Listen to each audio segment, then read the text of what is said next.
Hi friends, ఎలా ఉన్నారు? బాగున్నారా? ఈరోజు మనం నోరూరుంచే రవ్వ లడ్డు ఎలా చేద్దామో చూద్దాం. ముందుగా స్టవ్ మీద కడాయి పెట్టుకొని పెద్ద కప్పుతో బొంబాయి రవ్వను వేసుకోవాలి. బొంబాయి రవ్వను సన్నని సెగపై దోరగా వేగించుకోవాలి. బొంబాయి రవ్వను వేగించినప్పుడు అలా కలుపుతూనే ఉండాలి, లేదంటే మాడిపోయే అవకాశం ఉంది. దోరగా వేగించుకున్న బొంబాయి రవ్వను ఒక బౌల్లోకి తీసుకోవాలి. అదే ప్యాన్లో కొంచెం నెయ్యి వేసుకొని బాగా వేడెక్కనివ్వాలి. నెయ్యి కరిగిన తర్వాత కొంచెం జీడిపప్పు, కిస్మిస్ వేసి దోరగా వేయించుకోవాలి. లైట్ గోల్డెన్ కలర్లో వచ్చే వరకు వేయించాలి. జీడిపప్పు, కిస్మిస్ వేయడం వల్ల రవ్వ లడ్డూలు చాలా టేస్టీగా ఉంటాయి. హెల్త్కి కూడా చాలా మంచిది. పిల్లలు కూడా చాలా ఇష్టంగా తింటారండి. జీడిపప్పుని, కిస్మిస్ని వేయించేటప్పుడు హై ఫ్లేమ్లో అస్సలు పెట్టకూడదండి, లో ఫ్లేమ్లోనే పెట్టాలి. వేయించుకున్న జీడిపప్పు, కిస్మిస్ని ఒక బౌల్లోకి తీసుకొని పక్కన పెట్టాలి.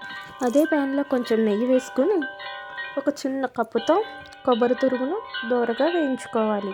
కొబ్బరి తురుము 2 కప్పులు బొంబాయి రవ్వకు 1 కప్పు కొబ్బరి తురుము పడుతుందండి.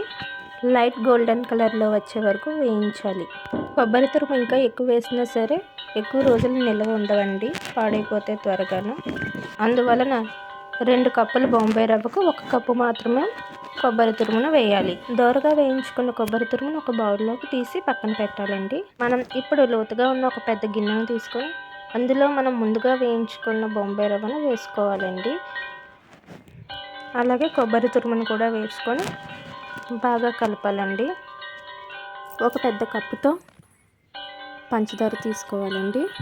బొంబాయి రవ్వ ఎంతైతే తీసుకున్నామో అంత పంచదార పడుతుందండి. 1/2 కేజీ బొంబాయి రవ్వకు 1/2 కేజీ షుగర్ పడుతుందండి. యాలకుల పొడి కొంచెం వేసుకోవాలి. యాలకుల పొడి వేయడం వలన మంచి సువాసన వస్తుంది, మరియు చాలా టేస్టీగా కూడా ఉంటుందండి.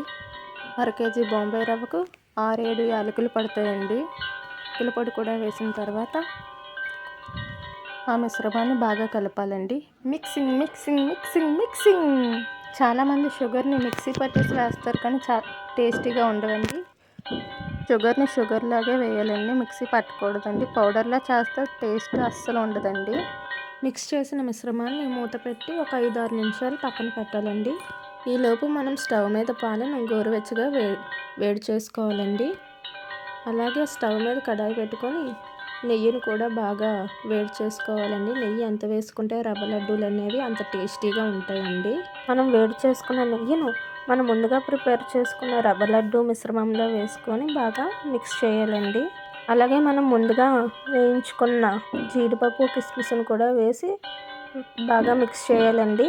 అలాగే గోరువెచ్చటి పాలను కొంచెం కొంచెంగా వేసుకుంటూ మిక్స్ చేయాలండి. అన్నీ ఒకసారి వేయకూడదండి, కొంచెం కొంచెంగా వేయాలండి.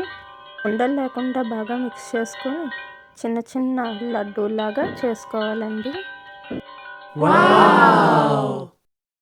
మీరు కూడా ఒకసారి ట్రై చేసి ఎలా ఉందో కామెంట్ బాక్స్లో కామెంట్ చేయండి ఫ్రెండ్స్.